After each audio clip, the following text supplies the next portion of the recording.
Abebbulaniya Essuula 8. Ekigambo ekikulu mu bitwogedde kye kino, Ssaabakabona gwe tulina bw'atyo bwe yenkana, era atudde ku ludda olwa ddyo olw'entebe ey'obwakabaka eya nannyini buyinza mu ggulu. Aweereza nga Ssaabakabona mu kifo ekitukuvu era mu weema yennyini etaateekebwawo muntu wabula Mukama.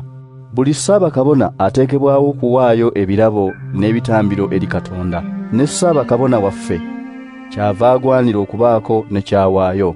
Kale singa yali ku nsi teyandibadde kabona n'akatono, kubanga waliwo bakabona abaawaayo ebirabo ng'amateeka bwe galagira. Kye baakola kifaananako bufaananyi era kisiikirize ky'ebyo ebikolebwa mu ggulu. Ne ku Musa bwe kyali, bwe yali ng'agenda okukola eweema, Katonda yamulagira nti, byonna bikole ng'ogoberera ekyakulagibwa ku lusozi.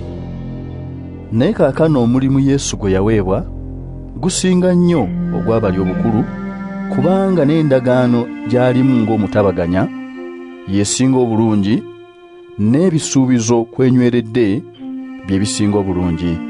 Singa endagaano eyasooka teyaliiko kyenenyezebwamu, tewandibaddewo kyetaagisa yakubiri.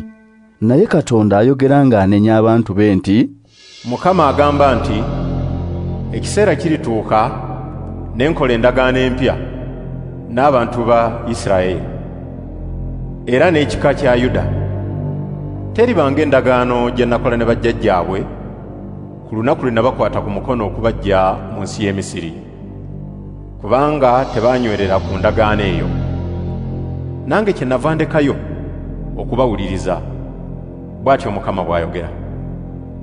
Eno y'endagaano gye ndikola n'Abayisirayiri ennaku ezo bwe zirituuka, bw'atyo Mukama bw'ayogera. Nditeeka amateeka gange mu magezi gaabwe, era ndigawandiika mu mitima gyabwe. Ndiba Katonda waabwe, nabo ne baba bantu bange.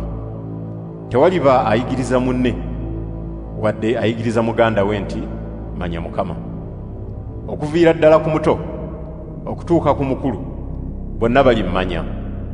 Ndibasonyiwa okwonoona kwabwe, n'ebibi byabwe siribijjukira nate. Katonda bw'ayogera ku ndagaano empya, aba akaddiyize ye yasooka, naye ekyo ekikula ne kikaddibwa kiba kiri kumpi okuggwaawo.